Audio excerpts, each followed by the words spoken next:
In diesem Tutorial soll es darum gehen, wie Sie Ihre Lehrveranstaltung barrierefrei planen, durchführen und nachbereiten. Zunächst aber, was kennzeichnet eine barrierefreie Lehrveranstaltung? Kurz gesagt, dass alle Studierenden selbstständig an ihr teilnehmen können. Dazu gehört, dass die Veranstaltung, der dazugehörige Moodle-Kurs und das Unterrichtsmaterial barrierefrei gestaltet und gut strukturiert sind und der Raum barrierefrei zugänglich ist. 11% aller Studierenden in Deutschland haben eine studienrelevante gesundheitliche Beeinträchtigung. In einer Lehrveranstaltung mit 30 Teilnehmenden sind im Schnitt also etwa 3 Studierende betroffen. Für sie ist Barrierefreiheit unverzichtbar, um ihr Studium erfolgreich absolvieren zu können. Nicht jede Form der Beeinträchtigung ist auf den ersten Blick erkennbar. Machen Sie sich daher bewusst, dass Sie es in Ihrer Lehrveranstaltung mit einer heterogenen Gruppe mit unterschiedlichen Bedarfen zu tun haben, zum Beispiel aufgrund von Mobilitätsbeeinträchtigungen, Beeinträchtigungen beim Hören und Sehen, chronischen oder psychischen Erkrankungen. Selbstverständlich haben auch nicht alle Studierenden die gleichen Lernvoraussetzungen. Neben der inhaltlichen und didaktischen Planung Ihrer Lehrveranstaltung sollten Sie also auch das Thema Barrierefreiheit von Anfang an mitdenken. Begreifen Sie diesen Umstand als Chance, die eigenen Lehrinhalte noch einmal neu zu strukturieren und dadurch ihre Verständlichkeit zu verbessern. Dies fördert nicht nur die Zufriedenheit der Studierenden, sondern trägt auch zur Verbesserung der Lehre insgesamt bei. Allen Anforderungen gerecht zu werden, ist dabei nicht immer möglich. Eine leider nicht immer selbstverständliche Grundvoraussetzung der barrierefreien Lehre ist zunächst, dass der Seminarraum oder Vorlesungssaal barrierefrei zugänglich ist. Konkret heißt das, dass der Zugang ohne Stufen möglich ist oder gegebenenfalls mit einer Rampe, ein Aufzug vorhanden und die Tür mindestens 90 cm breit ist. Außerdem sollten eine rollstuhlgerechte Toilette in der Nähe sowie ausreichend Steckdosen für technische Hilfsmittel vorhanden sein. Auf die universitäre Raumvergabe werden Sie jedoch oft keinen Einfluss haben. Informationen zur baulichen Barrierefreiheit erhalten Sie beim Hochschulgebäudemanagement Potsdam. Informieren Sie die Studierenden möglichst frühzeitig über die Zugänglichkeit des Raumes, idealerweise bereits im Ankündigungstext Ihrer Lehrveranstaltung im Vorlesungsverzeichnis. Weisen Sie hier außerdem auf die Möglichkeit hin, individuelle Bedarfe vorab mitzuteilen und geben Sie hierzu Ihren E-Mail-Kontakt an. Für Studierende mit bestimmten Beeinträchtigungen hängt von diesen Informationen ab, ob sie die Lehrveranstaltung überhaupt besuchen können. Das Gleiche gilt für Exkursionen. Informieren Sie sich daher möglichst frühzeitig über die barrierefreie Zugänglichkeit des Exkursionsortes. Zur Barrierefreiheit gehört auch eine verständnisvolle Haltung. Wenn zum Beispiel jemand fehlt, heißt das nicht automatisch, dass sie oder er faul ist. Auch eine chronische Erkrankung, psychische Probleme, ein erkranktes Kind oder andere Beweggründe können die Ursache sein. Berücksichtigen Sie dies gegebenenfalls auch in den Regelungen zur Anwesenheit. Nach der inhaltlichen Planung Ihrer Lehrveranstaltung stellt sich die Frage, welche Materialien, Formate und Plattformen Sie verwenden möchten.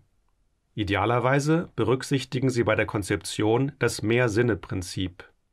Indem Sie die Informationen über mehrere Kanäle vermitteln, zum Beispiel gesprochen und in Textform, fällt es Studierenden mit je unterschiedlichen Beeinträchtigungen leichter, den Inhalten zu folgen. Wechseln Sie verschiedene Arbeitsformen ab, zum Beispiel die Diskussion im Plenum oder in Kleingruppen. So werden verschiedene Lernstile angesprochen und auch Studierenden mit Beeinträchtigung ist es möglich, eventuelle Nachteile, die ihnen bei einer Lernmethode entstehen, in einer anderen Form auszugleichen. Prüfen Sie beim Einsatz von Medien oder interaktiven Anwendungen bitte stets, inwiefern diese für die Teilnehmenden Ihrer Veranstaltung barrierefrei nutzbar sind. Falls die Nutzung nicht uneingeschränkt möglich ist, Sie aber auf das jeweilige Medium oder Tool nicht verzichten möchten, sollten Sie die entsprechenden Informationen zusätzlich in anderer Form bereitstellen. Alle bereitgestellten Dokumente, zum Beispiel Semesterpläne oder Seminarlektüre, sollten barrierefreie PDFs sein. Sie sind also mit Screenreadern und Vergrößerungssoftware problemlos lesbar. Achten Sie bei der Gestaltung Ihrer Textdokumente, Präsentationen, Bilder und Grafiken auf eine klare Strukturierung. Verwenden Sie bei Textdokumenten stets Formatvorlagen und die Werkzeuge für Tabellen und Listen. Fügen Sie Bildern einen Alternativtext und eine Bildunterschrift hinzu. Um eine möglichst gute Lesbarkeit zu gewährleisten, verwenden Sie serifenlose Schriftarten, zum Beispiel Arial, Calibri oder Helvetica. Nutzen Sie zur Hervorhebung Fettungen oder Unterstreichungen anstelle von Farben. Wenn Sie Farben verwenden, sollten diese über einen ausreichenden Kontrast zueinander verfügen. Aber Vorsicht! Vermeiden Sie die Komplementärfarben Rot und Grün, denn Menschen mit einer Rot-Grün-Schwäche können hier keinen Unterschied erkennen. Wie man barrierefreie Dokumente erstellt, erfahren Sie im Detail in den Tutorials Barrierefreie Word- und PDF-Dokumente und barrierefreie Microsoft PowerPoint-Präsentationen. Wenn Sie visuelle oder auditive Inhalte verwenden, denken Sie daran, dass Sie Videos mit Untertiteln und, wenn möglich, einer Audiodeskription bereitstellen. Audios benötigen zusätzlich ein Transkript. Weitere Informationen zur Erstellung von Untertiteln und barrierefreien Videos erhalten Sie im Tutorial Barrierefreie Videomitschnitte. Nachdem Sie Ihre Lehrveranstaltung geplant haben, legen Sie einen Moodle-Kurs an. Achten Sie darauf, diesen übersichtlich zu strukturieren. Ganz oben platzieren Sie einen Abschnitt mit allgemeinen Informationen zur Veranstaltung, Vorlesungs- oder Seminarplan, Literaturliste, klar definierte Leistungsanforderungen sowie Kontaktmöglichkeiten, E-Mail- und Sprechstundenzeiten. Ein Hinweis: Ein möglichst frühzeitiges Vorliegen der Literaturliste und der Referatsthemen ist für alle hilfreich. Für blinde und sehbeeinträchtigte Studierende sind diese Informationen unabdingbar, um an der Lehrveranstaltung sinnvoll teilnehmen zu können. Denn sofern Ihnen die Literatur nicht als barrierefreies PDF bereitgestellt wird, müssen Sie diese zunächst in eine für Sie lesbare Form übertragen. In einem weiteren Abschnitt machen Sie darauf aufmerksam, dass in diesem Kurs auf Barrierefreiheit geachtet werden soll, und bitten die Studierenden darum, dies auch bei eigenen Beiträgen zu berücksichtigen. Zum Beispiel durch die Bereitstellung ihrer Beiträge in Form barrierefreier PDFs sowie die Berücksichtigung von Gesprächsregeln. In einem nächsten Abschnitt sollten Sie darauf hinweisen, dass Sie gern bereit sind, auf individuelle Bedarfe einzugehen. Darüber hinaus können Sie hier auf Hilfsangebote verweisen. Nun sollte für jede Einheit der Lehrveranstaltung ein weiterer Abschnitt folgen. Legen Sie diese jeweils mit Datum, Überschrift und Kurzbeschreibung an und laden Sie die jeweils zu lesende Literatur möglichst als barrierefreie PDFs hoch. Stellen Sie das Material für die kommende Sitzung mindestens 3 Werktage vor der Sitzung bereit. Wenn möglich, auch Ihre Vortragspräsentation. Direkt vor der Veranstaltung sollten Sie den Raum noch einmal prüfen und gegebenenfalls herrichten. Für ein Seminar stellen Sie die Tische möglichst in U-Form auf. Dies ist nicht nur vorteilhaft für die Diskussion und Interaktion unter den Studierenden, sondern ermöglicht zudem das Lippenlesen, da sich alle Beteiligten beim Sprechen sehen können. Bei Bedarf richten Sie einen Platz für RollstuhlfahrerInnen plus Begleitperson ein. Zum Schluss prüfen Sie die Lichtverhältnisse und lüften noch einmal durch. Nun kann es losgehen. Achten Sie auf eine klare Vortragsweise in moderater Geschwindigkeit und bleiben Sie den Studierenden zugewandt, um das Lippenlesen zu ermöglichen. Im Vorlesungssaal benutzen Sie nach Möglichkeit ein Mikrofon. Dies ermöglicht zudem die automatische Untertitelung Ihres Vortrags durch Anwendungen wie Webcaptioner. Auch kann der Vortrag mit Hilfe dieser Anwendung als Text gespeichert und abwesenden Studierenden zur Verfügung gestellt werden. Ein Hinweis: Webcaptioner ist nicht datenschutzkonform und wird nicht von allen Browsern unterstützt. Die Verantwortung für die Nutzung liegt also bei Ihnen. Kündigen Sie zu Beginn der jeweiligen Lehrveranstaltung mündlich den Ablauf an, in der ersten Sitzung außerdem die Gliederung des Seminars bzw. der Vorlesung und projizieren Sie diese in Ihrer Präsentation. Falls Sie Tafel oder Flipchart nutzen, schreiben Sie groß und deutlich und vermeiden es, mit dem Gesicht zur Tafel zu sprechen, da sonst das Lippenlesen nicht möglich ist. Wenn Sie Grafiken, Tabellen, Bilder oder Videos verwenden, sollten Sie diese verbalisieren. Dies können als Diskussionseinstieg auch Studierende übernehmen. Umgekehrt sollten Sie Audios oder gesprochenen Text in der Präsentation visualisieren.